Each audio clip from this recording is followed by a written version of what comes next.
जय श्री राम। स्वागत एक बार फिर से आपका हमारे चैनल जेबी पोस्ट। अभी तक हमने एपिसोड में देखा कि किस प्रकार से भगवान हनुमान ने अपने प्रभु श्री राम जी को प्रसन्न करने के लिए सिंदूर से स्नान कर लिया।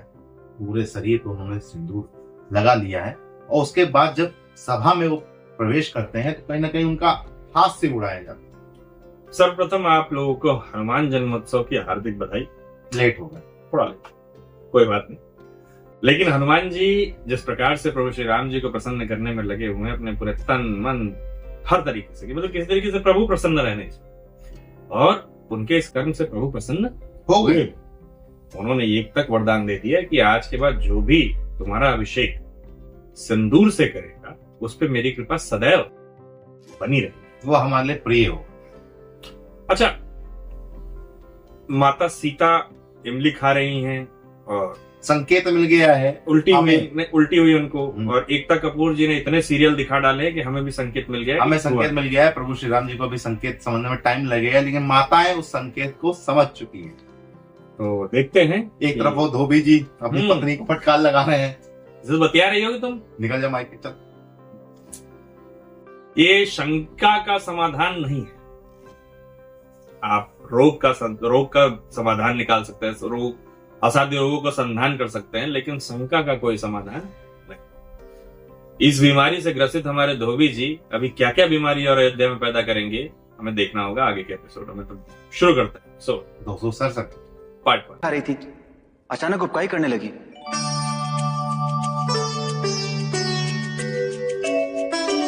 उबकाई?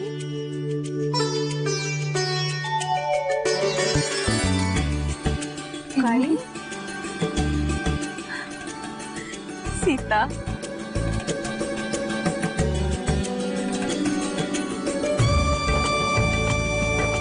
सीता, अब कैसा लग रहा है? मैं ठीक हूँ माँ।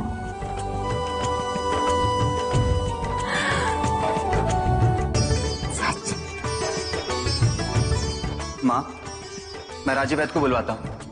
राम, रुक जाओ राम। राजवैद्य को बुलाने की कोई आवश्यकता नहीं है। यदि बुलाना ही है तो राज पुरोहित को बुलवाओ। राजपुरोहित? चलो सीता, चल आज।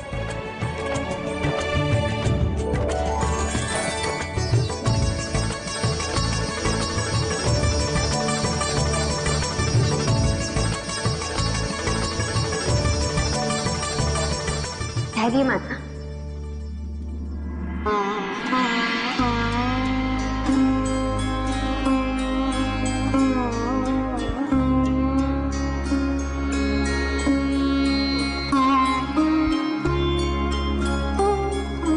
इमली,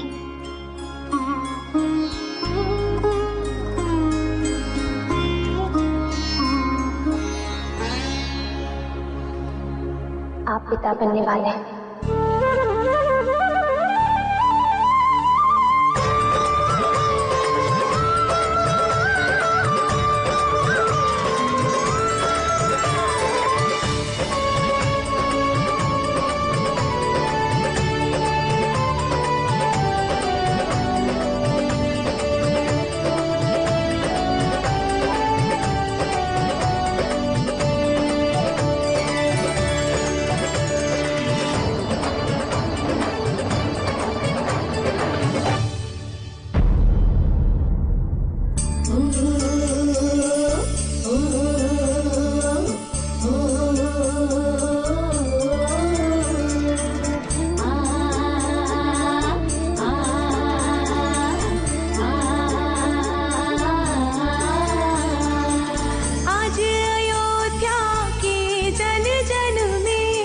उत्सव का संचार, आनंद का पारावार।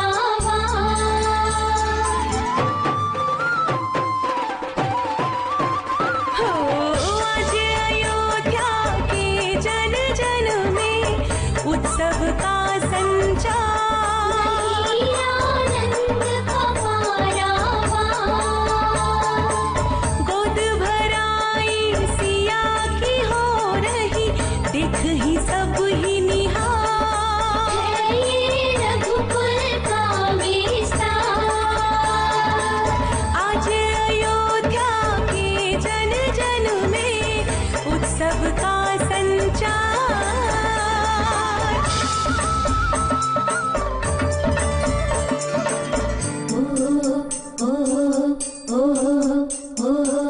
राजमहल जगमग करे ऐसे जैसे उतर आए हो तारे। हो राजमहल जगमग करे ऐसे जैसे उतर आए हो तारे। ढोल नगाड़े बजे निरंतर आज राजा राम के द्वारे। माताएं पुलकित हर्षित हो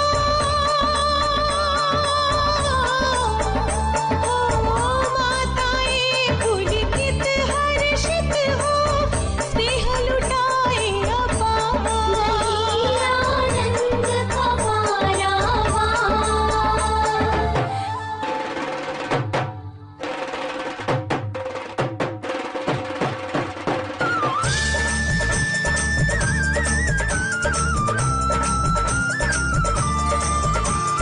ढोल बाजे लोग नाचे हो रहा उत्सव बड़ा। हो रहा उत्सव बड़ा। लगने लगी है स्वर्ग सी ये धाम अयोध्या की धरा। धाम अयोध्या की धरा। शुभकामना रिपुआंगना सब गीत मंगल गा रही। सब गीत मंगल गा रही। माताएं नेवाचार करती और सिया मुस्का रही।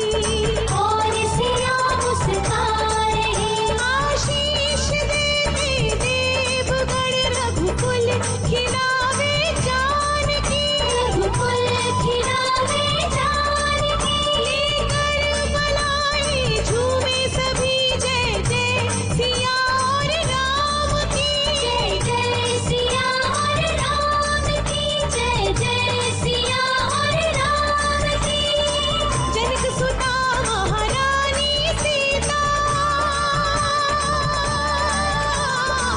जनक सुता महारानी सीता श्री राम की जयकार।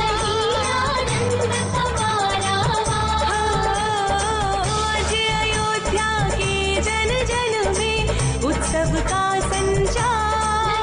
आनंद का पारावार है ये रघुकुल का विस्तार।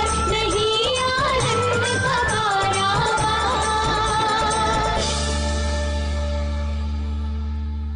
पिताश्री, इस शुभ अवसर पर आपका पधारना हमारे लिए आशीर्वाद स्वरूप है। किसी भी पिता के लिए वो क्षण अत्यंत सुखदायी होता है जब उसे ज्ञात होता है कि उसे नाना बनने का सौभाग्य प्राप्त हुआ है।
सदा सुखी रहो, प्रसन्न रहो।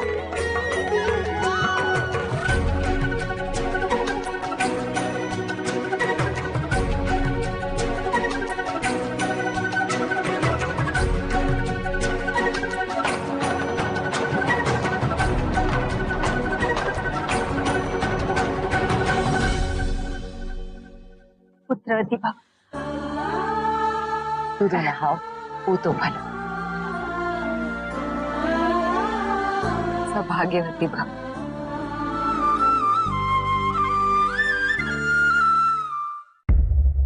रघुनंदन, मैं कब से आपके अयोध्या आगमन की प्रतीक्षा कर रहा था कि आप वन से लौटे और मैं आपसे मिलने आऊं, किंतु यहां आकर मेरी प्रसन्नता दुगनी हो गई है।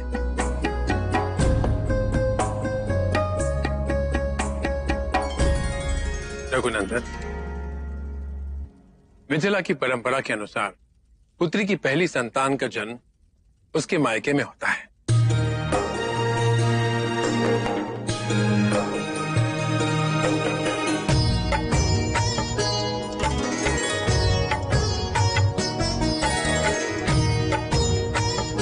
इसी की तैयारी हेतु रानी सुनैना यहां नहीं आ सकी। मेरा आपसे ये विनम्र निवेदन है कि मुझे सीता को जनकपुर ले जाने की अनुमति दीजिए। संतान के जन्म के पश्चात मैं सीता को पुनः अयोध्या भेज दूंगा।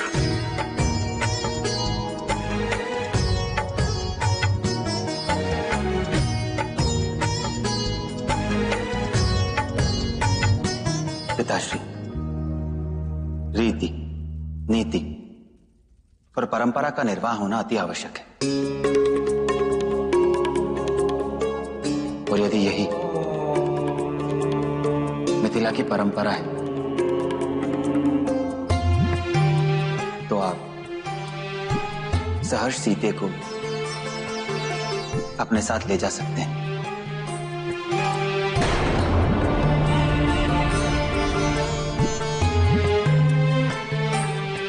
अब सीते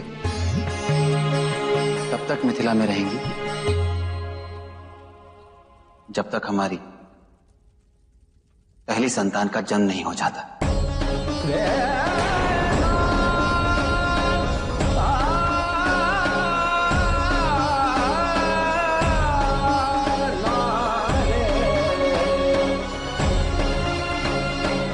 आपके जन्म के पीछे कितनी पीढ़ियां लगी, कभी इसके बारे में आपने कल्पना की है कि आपके माता पिता, उन माता पिता यानी पिता किसी और घर से, माता किसी और घर से, फिर उनके माता पिता, उनके माता, इसी तरीके से श्रृंखलाबद्ध जब आप होते चले जाएंगे तो आपको ऐसा लगेगा कि आपका इकलौता जन्म होने के लिए पता नहीं कितनी पीढ़ियों ने संघर्ष किया। और खासतौर पे जब आपको ये पता चले कि आप अगली पीढ़ी को जन्म देंगे, अगली पीढ़ी में से किसी एक भाग को जन्म, कहने का तात्पर्य यह है कि या तो आपके पास पुत्र होगा या तो पुत्री, और पुत्र या पुत्री होने के उपरांत आपको किसी और घर में उसका विवाह करना होगा, या वो किसी और से विवाह करते हैं, उसके उपरांत ही आपको अगली पीढ़ी मिलती है। ये सोच कर ही देखिए कितना अद्भुत लगता है कि पीढ़ी दर पीढ़ी ये चीजें जो चल रही हैं उसमें कितना ज्यादा संघर्ष जुड़ा हुआ है, कितनी नाना प्रकार की लड़ाइयां हुई, युद्ध हुए, बीमारियां हुई, इत्यादि हुए, और हमारा सहर्ष जन्म। इसीलिए माता पिता को बहुत ही हर्ष की अनुभूति होती है जब उनको पता चलता है कि उनके पुत्र या पुत्री को फिर से संतान उत्पत्ति होनी है। यानी जो खुशी उनको महसूस हुई वो खुशी वो अपने पुत्रों की आंखों में, पुत्रियों की आंखों में देख सकते। पूरे परिवार में खुशी का माहौल है। लेकिन ये जो अभी जनक जी ने कहा, राजा जनक जी ने, तो उसके पीछे इतनी सैड म्यूजिक क्यों बजा रहे हैं? हाँ, बता रहा हूँ। और तो इतने दिन से वो दूर थे। अलग वाला जो ट्यून है वो समझ गया कि प्रभु श्री राम जी और माता सीता इतने वर्षों बाद मिलन हुआ है, उसके बाद वो फिर से बिछड़ने जा रहे हैं। मिलन का तात्पर्य ये है कि जब वो वन में थे तो वो दाम्पत्य जीवन नहीं जी रहे थे, अभी तो सन्यासी जीवन जी रहे। बात समझिएगा, 14 वर्षों का उनका पूरा जो वनवास था वो सन्यासी जीवन में। जैसे ही दाम्पत्य सुख में आए, माता पुत्र को जन्म देने के लिए आगे बढ़े, और अब इसमें जैसे ही मिथिला नरेश आए हैं उन्होंने कहा मैं लेके जा। एक्चुअली खुशी के माहौल में रहना, क्योंकि सन्यासी थे तो कहीं ना कहीं नई जगह पे जाना है, फिर नई चुनौतियां आ रही थी धीरे धीरे जीवन में, और प्रभु श्री राम जी और माता सीता अलग नहीं हो सकते। शुरुआत से हम देख पा रहे हैं कि वो अचानक अलग होने में बड़ी तकलीफ हो। तकलीफ हो। तो अभी यहाँ पे प्रभु श्री राम जी ने तो कह दिया कि हाँ रीति रिवाज है तो उसका पालन तो करना ही पड़ेगा, क्योंकि आप भाई आपके यहाँ अगर ऐसा होता है तो हम उसको मना तो नहीं कर सकते ना। अब लेकिन माता सीता भी दुखी हो गई हैं, प्रभु श्री राम जी कहीं ना कहीं, तो इसका क्या कोई और निवारण निकल के आएगा कि नहीं, ये देखना हो, जानने की जरूरत नहीं, कोई जरूरत नहीं। चलिए फिलहाल मित्रों इस एपिसोड को करना होगा यही समाप्त, शीघ्र ही मिलेंगे नए के साथ। तब तक के लिए राधे।